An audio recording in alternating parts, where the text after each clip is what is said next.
vale a pena investir em CDB? Nesse vídeo eu vou explicar tudo sobre o CDB.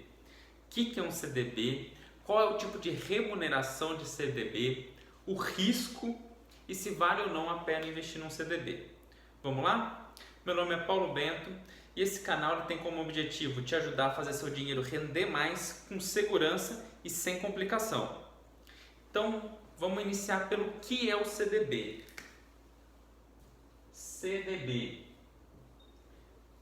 CDB quer dizer Certificado de Depósito Bancário. O que é isso?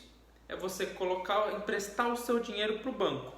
Você empresta o seu dinheiro para o banco vai emprestar o dinheiro para uma outra pessoa que está precisando de dinheiro e vai te remunerar por isso, ou seja, ele vai te pagar uns juros ou vai te pagar um spread por isso, um prêmio por você estar emprestando dinheiro para ele.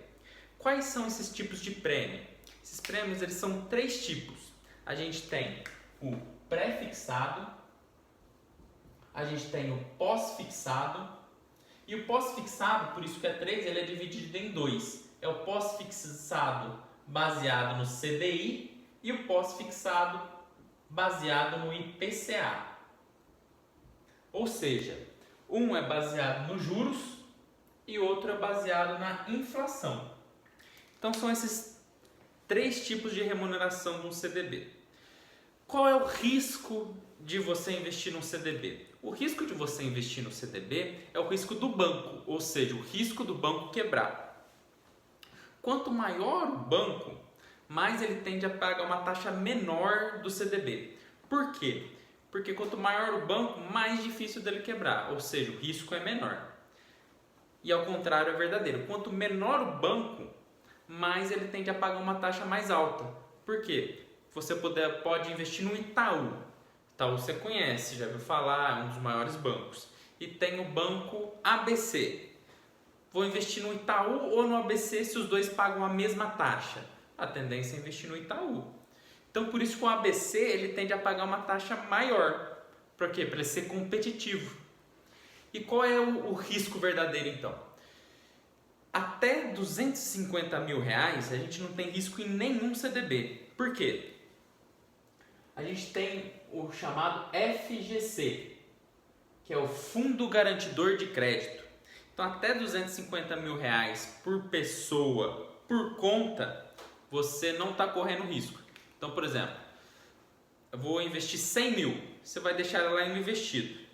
Passou 10 anos, esses 100 mil passou de 250 mil, o que está acima de 250 mil você pode correr risco caso o banco venha quebrar. Outro ponto, os créditos privados bancários, né, que são produtos do banco, eles tendem a não ter liquidez a não ser que ele esteja falando. Como assim? Se você está num pós-fixado CDI, se ele falar que é um CDI diário, o que isso significa? Que você pode pegar a qualquer momento. Se ele não falar isso, significa que você só pode pegar no prazo final, ou seja, na data acordada.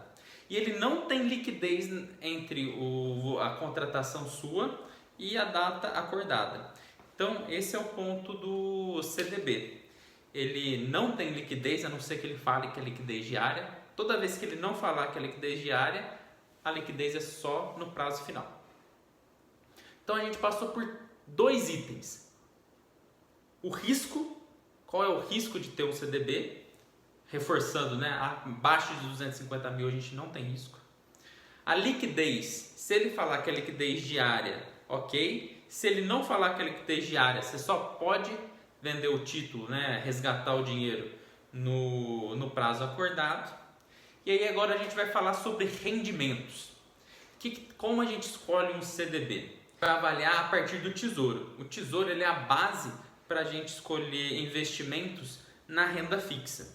Então o CDB ele tem que pagar acima do que o Tesouro está pagando.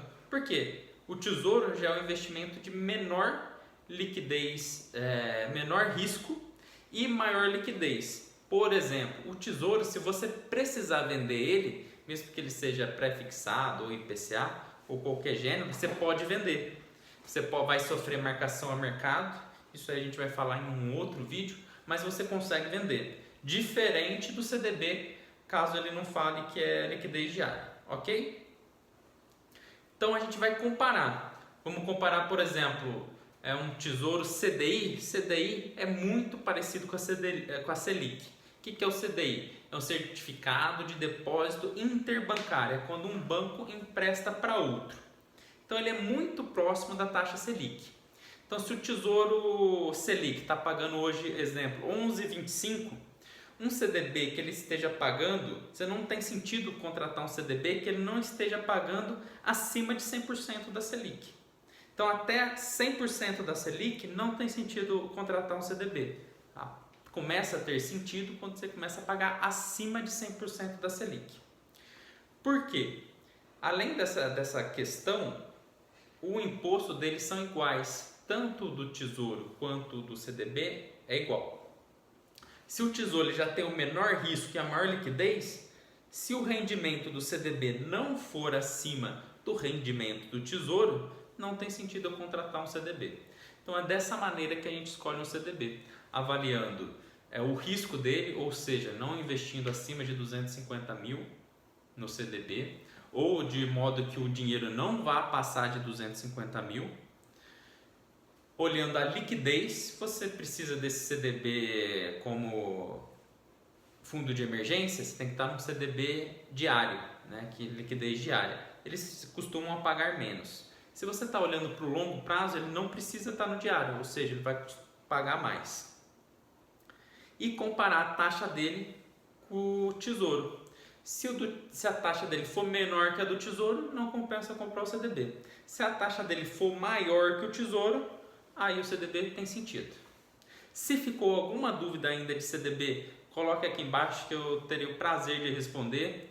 Se você já tem CDB, comenta aí qual CDB que você está investindo, quanto que está o rendimento desse CDB. Se você gostou desse conteúdo, clica aqui. E se você quiser receber mais vídeos sobre esse assunto, se inscreva para ser notificado dos próximos vídeos. Até mais, tchau!